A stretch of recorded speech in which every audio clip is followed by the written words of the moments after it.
वहां पहुंच रहा है, इसका अज्र उधर जा रहा है। अजीजान मिल्लत इस्लामिया, इसको पहुंचाने के लिए वहां पर लीप पोत करना और जर्रा बराबर कोई बच्चा चला जाए तो उसे डांट करके भगा देना और उसमें फिर दोबारा हाथ ना लगाना और दूर रहना और गुस्ल करके ही उसे निकालना, ये तमाम सब चीजें खुराफात में शुमार होती हैं। इज्तिमा बहुत सुनती हैं औरतें, मुझे इज्तिमा से कोई प्रॉब्लम नहीं है, मगर इज्तिमा में नात से ज्यादा मसाइल सीखा करो, इसलिए कि खुराफात जो जन्म लेती है वो औरतों से सबसे ज्यादा जन्म लेती है।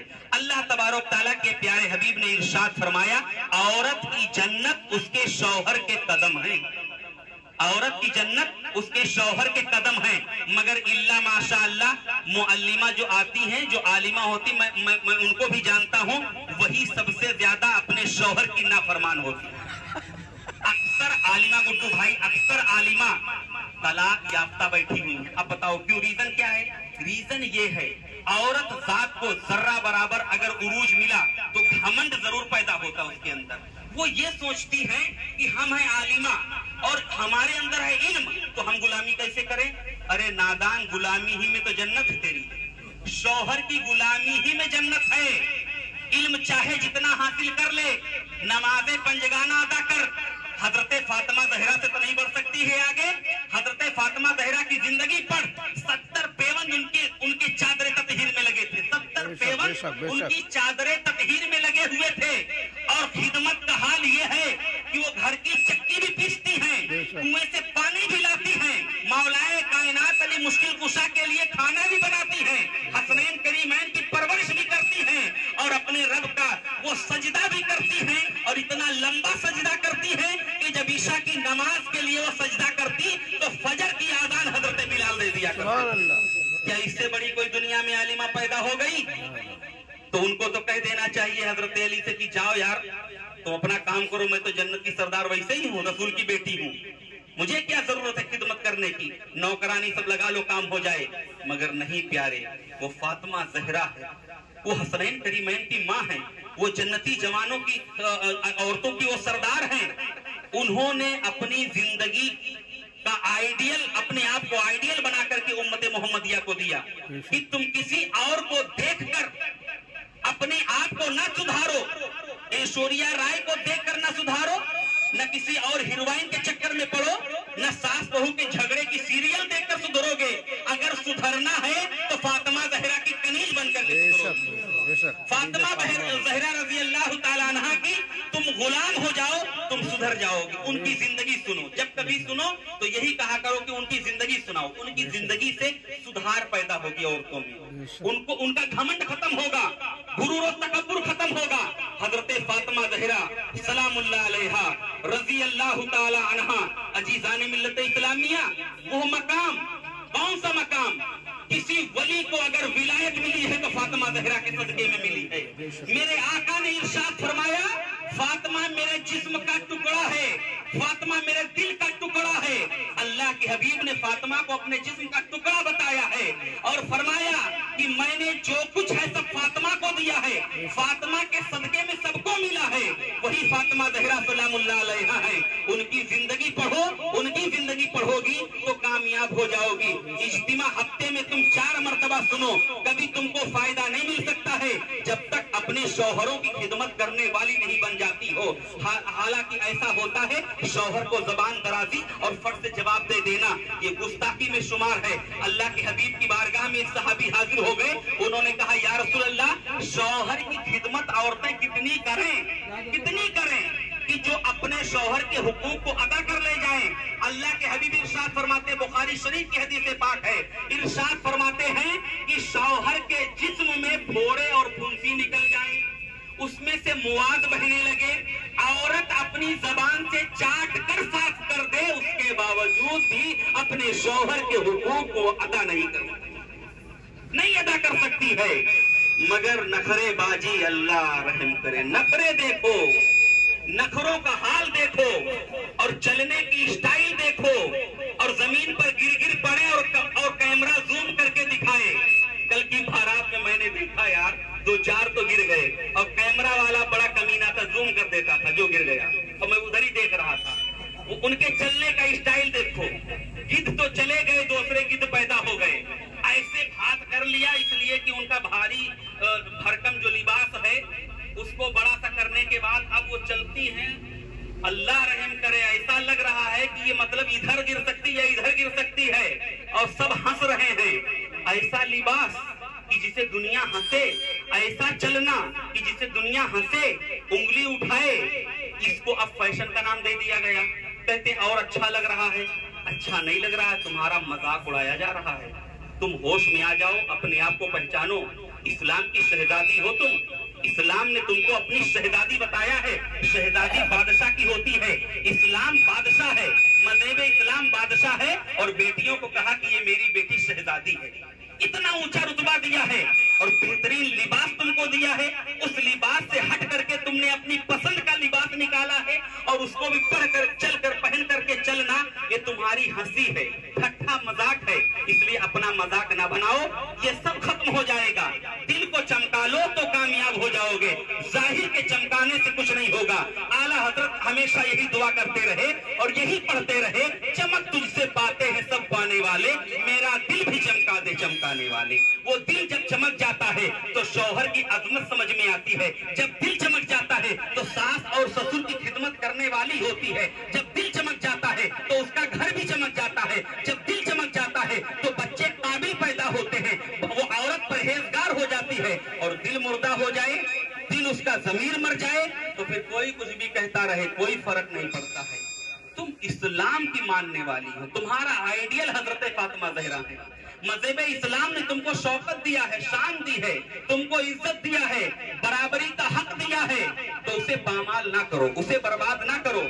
आज मुसलमान एहतजाज कर रहा है कि आज गवर्नमेंट और दीगर दुश्मनाने इस्लाम हमारे पर्दों को खत्म करने की बात करते हैं। ये हटाओ क्या है? इस पर मुस्लिम पर्सनल लॉ बोर्ड लड़ाई कर रहा है। मुसलमान अपनी गर्दनें कटा रहा है, इसी पर दंगे हो जा रहे हैं। अगर किसी औरत का कोई नकाब खींच ले तो मुसलमान अपनी गर्दन कटाने को तैयार हो जाता है। और इनको देखो, ये अपने मन से उतार के घूम रही है। अब कहाँ बचेगा इस्लाम? अब क्या होगा? पूरी कौम बचाने में लगी हो और तुम अपने आप को अधनंग करके घूमो, कहाँ बचेगा?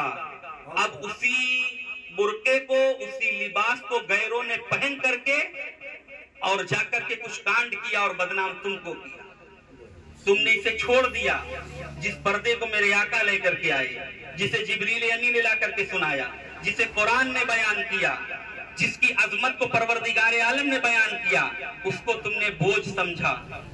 रुसवा हो जाओगी, रुसवा, कयामत तक रुसवा हो जाओगी, अजाब बर्दाश्त न कर सकोगी, कब्र में दफन कर दी जाओगी, कीड़े मकोड़ों का घर होगा। कसम खुदा की ये हुस्न खत्म हो जाएगा। मैंने अपने निकाहों के सामने देखा, मैंने जिनको पढ़ाया वो पढ़ करके फिर उनकी शादियां हो गई और 2 बच्चों के बाद हुस्न खत्म हो गया, फिर वो मेरे ही सामने बुढ़ी भी हो गई। मैं देख रहा हूँ, मैं अपने ही आंखों के सामने देख रहा हूँ, हुस्न खत्म हो गया, सारी नजाकतें खत्म हो गई और गुनाह की गठरी सर पर लद गई है। इसलिए अपने आप को संवार लो, अपने आप को सुधार लो। ये जिंदगी दोबारा मौका नहीं देगी, दुनिया में दोबारा आने का मौका नहीं मिलेगा। तुम इस्लाम की मानने वाले हो, मज़हब इस्लाम का तुमने कलमा पढ़ा है, इसका मजाक ना उड़ाओ। अगर आज हजरत फातिमा ज़हरा खुश हो जाएंगी तो कयामत में तुम्हारी शफात हो जाएगी। मैं आपको बताता चलूं, कितने भी बुराइयां जो जन्म ले रही हैं उसकी 99% जिम्मेदार औरतें हैं। औरतें 99% ये जिम्मेदार है इसकी। इसलिए अपनी जिम्मेदारी को समझो, अपने आप को सुधारो, अपने लिबास को देखो, अपनी जबान की हिफाजत करो और अपने कदमों की हिफाजत करो और देखो कि हम क्या बोलते हैं, हम कैसे किसका अदब करते हैं, कैसे रिस्पेक्ट करते हैं। मैं आपको बताता चलूं, शौहर कभी अपनी बीवी से लड़ने की कोशिश नहीं करता है, मगर बीवी हमेशा लड़ाई के बहाने ढूंढती रहती है। और जो बीवी अपने शौहर से कसरत से ज्यादा लड़ाई करती है, अल्लाह उसके रिस्क को खत्म कर देता है, उसका रिस्क खत्म हो जाता है और फिर बेबरकती होती है। शौहर डिप्रेशन का शिकार होता है, हार्ट जैसी बीमारियां उसको जन्म ले लेती हैं और वो दुनिया से चला जाता है। इसलिए आज अगर तुम चाह रही हो तुम कामयाब हो जाओ, समाज कामयाब हो जाए, मुआशरा कामयाब हो जाए, तो नमाज की पाबंदी, अपने लिबास की पाबंदी कीजिएगा, कुरान की तिलावत कीजिएगा, नमाज पढ़ने की आदी बन जाइएगा। इन तमाम चीजों पर तुम मुत्तकी हो जाओ, परहेजगार हो जाओ, फिर तुमको इधर उधर भटकने की जरूरत नहीं पड़ेगी। इसलिए इधर उधर का धागा और इधर उधर की चादर और इधर उधर का चिराग जलाने की तुमको नौबत नहीं आएगी। ये सब तमाम चीजें ये वो फायदा नहीं देंगी जो तुमको नमाज फायदा देगी। इन तमाम चीजों से दूर रहो। ये बहुत खतरनाक चीजें हैं। जो इसमें चला गया वो गुमराह हो गया, बेदीन हो गया। इन चीजों से अलग रहो, अपने अंदर एजुकेशन लाओ, अपने अंदर तालीम लाओ। और जब कभी कहीं इज्तिमा हो तो उनसे ये कहो कि पहले समाज सुधारक बनो और पहले अपने आप को सुधार लो। अपने शौहर की फरमाबरदार तुम पहले बन जाओ, अपने माँ बाप का हुक्म मानने वाले तुम पहले बन जाओ, उसके बाद समाज को सुधारो। इंशाअल्लाह अज़ीज़ समाज सुधर जाएगा।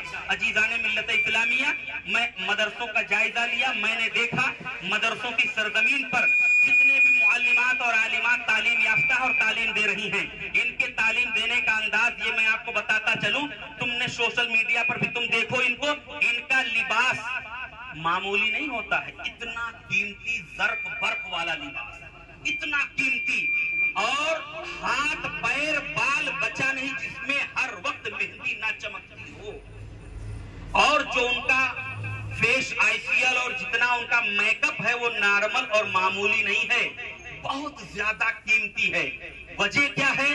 पैसा उनके हाथ में आता है, और जब पैसा किसी के हाथ में आने लगता है तो इंसान की खोपड़ी खराब हो जाती है, ईमान छिन जाता है। फिर वो ये नहीं महसूस करती है कि हम किसकी उम्मत में हैं और हम किसके गुलाम हैं और हमें कैसे चलना चाहिए। पैसा ही सब कुछ हो जाता है और उस पैसे का दुरुपयोग होने लगता है। अजीज़ाने मिल्लत इस्लामिया, जिसे मेरी बातों में शक लगता हो वो यूट्यूब पर आकर के आलिमों को देखे और वो जो मुअल्लिमात हैं उनके लिबास को देखे और अपने घरों की औरतों के लिबास को देखे तो पता चलेगा कि इनका लिबास कितना ज़र्क बर्क और कितना कीमती लिबास है।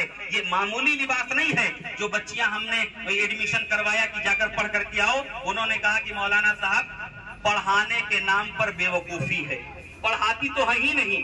इतना खून ही नहीं कटता है। मेहंदी एक बच्ची कानों बालों में लगा रही है, दूसरी हाथ में लगा रही है। बच्ची पढ़े क्या ना पढ़े कोई मतलब ही नहीं। फला जगह प्रोग्राम में शाम को जा रहे हैं, ये शायरे नहीं बदनाम हैं, वो भी सब उसी लाइन पर चल पड़े हैं और बहुत झोंके के साथ जा रहे हैं। और पूछो इल्म कितना है? सही ढंग से उर्दू पढ़ना नहीं आता, सही ढंग से इमला लिखना नहीं आता है, एक आध हदीस भी याद नहीं है, सही ढंग से सूरतें भी उनको याद नहीं है, मगर हाँ आवाज है और नात पढ़ना जान रही है। प्रोग्राम की कमी नहीं है। वो तुमको बेइज्जत करना चाहते हैं जो कौम के उबास लड़के हैं। और वो तारीख कौन बुक करता है? ये वही उबास लड़के तारीखें बुक करते हैं, यही आने जाने का बंदोबस्त भी करते हैं। तमाम तरह की रिपोर्टें हमारे पास मौजूद हैं। अजीज़ाने मिल्लत इस्लामिया, मैं बहुत ज्यादा सब्र करता हूँ कौम को देख करके और ये कहता हूँ या अल्लाह बस रहम फरमा दे मौला इस कौम के ऊपर। इसी कानपुर का भी हादसा है, मदरसे में जाने वाली और कहां कहां जाकर भी गिरफ्त होती है। ये सब सोशल मीडिया पे चलता है। ये कोई कहीं सुनी बात नहीं है, ये सब सच्ची बातें हैं, सच्चे घटने हैं, सच्ची घटनाएं हैं। मगर क्या होगा? इसको कौन सुधारेगा? कोई और नहीं सुधारेगा। तुम्हें खुद सुधरना होगा, तुम्हें खुद सुधारना होगा। समाज को तुम्हें सीधे रास्ते पर लाना होगा। अगर तुम्हारे दिल में खौफे खुदा नहीं है तो कुछ हासिल नहीं है। नात पढ़ना ये ऐसा है कि ये इंसान का दिल मुगन्नी होता है, ये गुनगुनाना चाहता है। तो नातों को गानों की तर्ज पर ला करके और उसे गुनगुना करके पढ़ना ये दिल और दिमाग को थोड़ा सुकून दे देता है। उसी सुकून को हासिल करने के लिए लोग इसके पीछे चल पड़ते हैं। अल्लाह इसमें बरकत नहीं रखता है। आला हजरत ने नाते पाक लिखी है और पढ़ी है, मगर सादा अंदाज में, अपने बेहतरीन लबो लहजे में। इसलिए औरतों के बारे में औरतों ने कहा या रसूलल्लाह सल्लल्लाहु अलैहि वसल्लम, मर्द लोग जुमा की नमाज पढ़ने जाते हैं, वो जंग में जाते हैं, वो जिहाद करने जाते हैं और वो लोग जुमा की भी नमाज पढ़ने जाते हैं, ईदैन बकरा ईद भी पढ़ते हैं। मगर ऐ मेरे आका, हम लोग इतनी इबादत नहीं करते हैं तो हमारी इबादत तो मर्दों से कम हो जाएगी। तो हमारे लिए भी इजाजत दीजिए कि हम भी जुमा पढ़ें, ईद बकरा ईद की नमाज पढ़ें, जिहाद में जाएं। अल्लाह के हबीब ने जानते हो कितना प्यारा जवाब दिया? कहा तुम सिर्फ अपना घर संभालो, बस यही तुम्हारे लिए जिहाद है। खाना बनाओ, यही तुम्हारे लिए जिहाद है।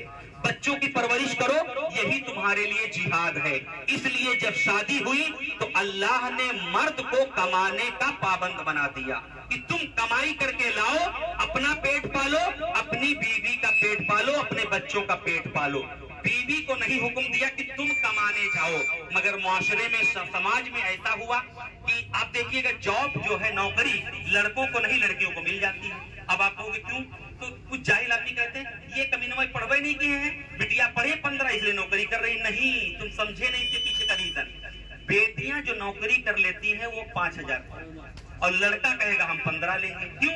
5 अपना रखेगा, 5 बीवी को भी देगा, 5 अब्बा को भी देना पड़ेगा, उसकी तनख्वाह बढ़ जाती। और इनको खाली अपना मेकअप का हो जाए बस, काम खत्म, बाकी क्या करना है। ये 5 में 2.5 में। मॉल में जितनी, मैंने पूछा ना, नर्स को देखो, पूछो, मॉल में जाकर पूछो, देखो 5000 पे, 2500 पे, 2000 पे, क्या करोगी? कहती अपना चलाएं बस, और कोई मतलब नहीं, अपना चलाएं तो कोई मतलब नहीं है। ये उनको जॉब, पढ़ने वढ़ने से कुछ नहीं है। कौम ये चाहती है तुमको रुसवा किया जाए, तुमको जॉब में लाया जाए, तुमको बताया जाए कि आजादी लो, तुम घर में कैद हो, आजाद हो जाओ, बाहर आओ। और बाहर अगर बकरियां जाएंगी तो शेर जो है ना वो शिकार तुरंत करेंगे। इसलिए तुम्हारे लिए बेहतरीन घर है। और अल्लाह ने जब निकाह का वक्त आया तो बता दिया, फला इब्ने फला को तुम्हारे हक में दिया, माँ नानो निफका के सिक्का राइजुल वक्त के, वही सिक्का जो राइज है, वो जो नोटें बंद हो गई वो नहीं, नया सिक्का। और खाना कपड़ा तुमको मिलेगा। कितनी खुशकिस्मत हो, सब कुछ बैठे बैठे शौहर ला कर दे, धूप में मरे, बारिश में जाकर मरे, कहीं जाए लेकर के आए, तुमको खिलाए और तुम बैठ कर खाओ। उस पर भी तुमको चर्बी चढ़ रही है, उस पर भी तुमको बाहर जाना है, उस पर भी नखरे आ रहे हैं, उस पर भी जिम करने जाना है, उस पर भी तुमको ब्यूटी पार्लर खुलवा के दिया जाए। तुम खुद जॉब करना चाहते हो, इसकी कमाई में बरकत नहीं हो रही है तो इसकी कमाई भी उसमें शामिल की गई। कहां से सीखा तुमने? गैरों से सीखा तुमने। उनको नाचने दो, वो अदनन घूमने दो, वो इस्लाम से खारिज है, बाहर है, वो तुम्हारे आइडियल नहीं है। आइडियल फातिमा ज़हरा है, हजरत हसनैन करीमैन की माँ है, हजरत ज़ैनब है, हजरत रुकैया है, हजरत आयशा सिद्दीका है, हजरत आमिना खातून है। इस्लाम की खवातीन तुम्हारी आइडियल हैं। उनसे पता करो कि उन्होंने क्या किया है। हजरत अली करमल्लाहु ताला वजहुल करीम की गुर्बत को देखो, इतनी गुर्बत है, इतनी गुर्बत, इतनी गरीबी है कि शाम को चूल्हा जलने की नौबत नहीं आती। मगर कभी आपने नहीं कहा, अरे फातिमा चलो यहूदी की बाग में जरा खजूर ही बीन लिया करो पर्दे में रहकर। नहीं, तुम काम नहीं करोगी, बाहर जाकर घर में करो, मेहनत और मशक्कत करो, बाहर ना कदम निकालो, हम लाएंगे तुम्हारे लिए, कहीं से भी लेकर के आए। इसलिए अपने आप को समझो, अपने वकार को समझो, इस्लाम की तुम शहजादी हो, इस्लामी खवातीन हो, अपने आप को समझो। पर्दे में रहकर, घर में रहकर तुम सबसे ज्यादा अपनी जिंदगी को बनाओ आसान, और उसको टाइम टेबल का फिक्स, सुबह उठना है, कुरान की तिलावत करना है, नाश्ता बनाकर शौहर और बच्चों को देना है, बच्चों को स्कूल भेजना, शौहर काम पर जाए, फिर काम में लग जाना है, दोपहर तक खाना तैयार कर देना है, आजान हो जाए नमाज पढ़ना है, उसके बाद खाए पिए बर्तनों को धुल देना है, फिर थोड़ा सा रेस्ट ले लेना है, फिर असर की नमाज पढ़ना है, फिर चूल्हे में लग जाना है। ये सब काम करते रहो, जिहाद के बराबर सवाब लिखा जाएगा, जिहाद के बराबर सवाब लिखा जाएगा। औरत अपने बच्चे को जन्म देती है, एक शहीद के बराबर उसे सवाब दिया जाता है। औरत अपने बच्चे को दूध पिलाती है, अल्लाह उसे शहीद के बराबर उसे सवाब अता फरमाता है। अजीज़ाने मिल्लत इस्लामिया, अल्लाह सदका करने का सवाब उसे अता फरमाता है। तुम घर का काम कर रही हो और सवाब ना मिले, अरे बहुत सवाब मिलता है। तुम कहाँ भूले पड़े हो? तुम ये सोचते हो कि हम सिर्फ तस्बीह पढ़ेंगे तभी सवाब मिलेगा? नहीं, तुम शौहर के लिए खाना बना दो, अल्लाह तुम्हें हज का सवाब अता फरमाएगा। अपने शौहर की तुम खिदमत कर दो, अल्लाह तुम्हें जन्नत में दाखिला देगा। तुम इनकी खिदमत करो, यही तुम्हारी जन्नत है, और यही से घर खुशहाल है। शौहर कुछ नहीं चाहता है, बीवी से मोहब्बत भरी बातें और उसके हाथ का गर्म खाना, उसके अलावा उसको कुछ नहीं चाहिए, और यही तुम दे नहीं पाती और सब कुछ दे देती हो। इसी बुनियाद पर उसका जहन खराब होता है, उसका दिमाग खराब होता है। इसलिए अपने आप को मेहनत कश बनाओ। हजरत फातिमा ज़हरा चक्की पीसती थी, आज कोई औरत चक्की पीस सकती है? कमर टूटकर अलग हो जाएगी। हजरत फातिमा ज़हरा कुएं से पानी खींचकर निकालती थी, ये तो कुएं में चली जाएंगी, इतनी ताकत नहीं रह गई है। हालांकि खाती बहुत है, वो तो गोश्त भी नहीं खा पाती थी, इतना नहीं मिलता था। तो बकरा है, मुर्गा है, अंडा मछली हरदम चलता है, तो जा कहाँ रहा है बे? इतना खाकर कहाँ जा रहा है सब? सेहत अच्छी है मगर ताकत नहीं है। ताकत आती है ताकत से, ताकत आती काम करने से, हैबिट आती है काम करने से। और शहरों का मैं नाटक बताऊं इनका, शहरों का नाटक सुनो। शहर में जो आबाद हो गए, उन्होंने अपने शौहर से का फरमाइश कर दी कि मैं पर्दे में रह करके जाकर जिम करूंगी, मेरे जिस्म की बॉडी जो है एकदम खराब होती जा रही, मेरा जिस्म बेकार होता जा रहा है, शेड्यूल ये सही नहीं लग रहा है, मुझे इसमें एडमिशन करवा दो। अब एडमिशन करवा दिया गया और जिम जो है, जिमर जिसने जिम सिखाना है वो उसने क्या किया, उठा के ईंटा पत्थर दे दिया, जाओ इसको उठाओ। अब वो उठा रही है शौक से, और जब घर में आ गई तो नौकरानी बर्तन धुल रही है। कौन सा कानून है, कौन सा जहन है तुम्हारा? घर में काम करो उठकुरू बैठ कर, सारी सेहत अच्छी, हित अच्छे और सब बेहतरीन, उठकुरू बैठ करके काम करो। चूल्हे पर खाना बनाओ, खड़े होकर किचन पर काम करना ये कमर को नुकसान देता है। हजरत फातिमा ज़हरा सलामुल्लाह अलैहा बैठ कर ही खाना बनाती थी, उठकुरू बैठ करके। उससे रीढ़ की हड्डी से लेकर के और पैर तक, घुटनों तक ये सब अच्छा होता है। और खड़े होकर के काम करने से रीढ़ की हड्डी और कमर ये सब दुखने लगता है, घुटने भी दुखने लगते हैं। उठकुरू बैठ करके काम करो, घर का काम अपने हाथ से करो, वॉशिंग मशीन कम इस्तेमाल करो, बड़े कपड़े हो तो डालो, छोटे सब हाथ से धुलो। जितना हो सके काम करो, मर नहीं जाओगी काम करने से, हेल्थी हो जाओगी, अच्छी हो जाओगी, खूबसूरत हो जाओगे। मरने के डर से नाटक, अच्छा मरने की भी डर नहीं है, हिस्सा बहुत है यार, हिस्सा इतना है, अल्लाह रहम करे। वो जब मायके से आएगी तो बताएगी कि फूलों पर ही हम सोते थे, कोई काम हमारे घर में नहीं होता था, फूलों पर। तो जब फूलों पर ही सोना था तो फिर फूल ऊपर से ओढ़कर कब्र में सो जाओगे, वो बढ़िया होगा तुम्हारे लिए। इसलिए कि तुम्हारा दुनिया में रहना किसी काम का नहीं है। जब नौकरानी सारा काम करेगी, खाना भी वही बना कर देगी, तुम क्या करने के लिए हो? औरत उमूरे खानादारी के लिए पैदा की गई है। एक मिसाल से समझाकर बात खत्म कर देता हूँ। बच्चा मदरसे में, स्कूल में पढ़ने जाता है, हिंदी मीडियम से, इंग्लिश मीडियम से। हिंदी मीडियम का मतलब है कि हिंदी में, हिंदी के सब्जेक्ट में वो एकदम प्रोफेशनल, उसको सब कुछ लिखना पढ़ना आता है हिंदी में, वो कमजोर नहीं होगा। हिंदी में 99% वो लाएगा, तब वो हिंदी मीडियम से है। इंग्लिश मीडियम का मतलब इंग्लिश में वो खूब परफेक्ट है। इसी तरह से औरत उमूरे खानादारी के मीडियम से है, सारी डिशें उसको बनाना आना चाहिए, सारे खाना बनाना जानती हो, और खाना को कम समय में बनाना जानती हो, खाना को अच्छी तरीके से बनाना जानती हो, घर को सजाना जानती हो, घर में कूड़ा करकट का ढेर न लगाती हो, घर के अंदर मकड़ी का जाला न रहता हो, गंदा झूठा बर्तन न रहता हो। अल्लाह के हबीब इरशाद फरमाते हैं, शाम को ईशा का खाना खाने के बाद अगर झूठा बर्तन रख दिया जाए तो रात भर खाने वालों पर वो बद्दुआएं करता रहता है। इसलिए जैसे खाना खाओ, बर्तन रात ही को धुल करके रखो, बर्तन रात ही को धुल दिया करो। ये है सब औरतों के काम, और ये उनको आता नहीं है। तो जब ये तुमको आता नहीं तो तुम प्रोफेशनल नहीं हो। और मर्द वो काबिल है जो पैसा कमाना जानता हो, किसी भी तरीके से, किसी भी मेहनत से वो पैसा कमा लेता हो, उठाई गिराना घूमता हो, वो मर्द है। पैसा मर्द की जेवर है, मर्द का सिंगार है। और औरत उमूरे खानादारी में तेज होना चाहिए, सारे काम करने उसको आना चाहिए। राशन खत्म होने से पहले ही शौहर को इत्तला कर दे, गैस खत्म होने से पहले बता दे। जब इतना तजर्बा औरत के अंदर आ गया, औरत उस घर को जन्नत बना देगी। और अगर उसके अंदर तजर्बा नहीं रह गया तो सब बेकार हो गया है। इसलिए अपने आप को इस्लामी शरीयत के सांचे में ढाल करके उम्मत मोहम्मदिया का सबूत देते हुए आप इसके रसूल में ढल करके गुलाम आला हजरत और गुलाम गौसे आजम बन करके अपनी जिंदगी गुजारो। परवरदिगार आलम कहने और सुनने से ज्यादा अमल करने की तौफीक अता फरमाए। अस्सलामु अलैकुम रहमतुल्लाहि व बरकातहू। खड़े होकर सलातो सलाम।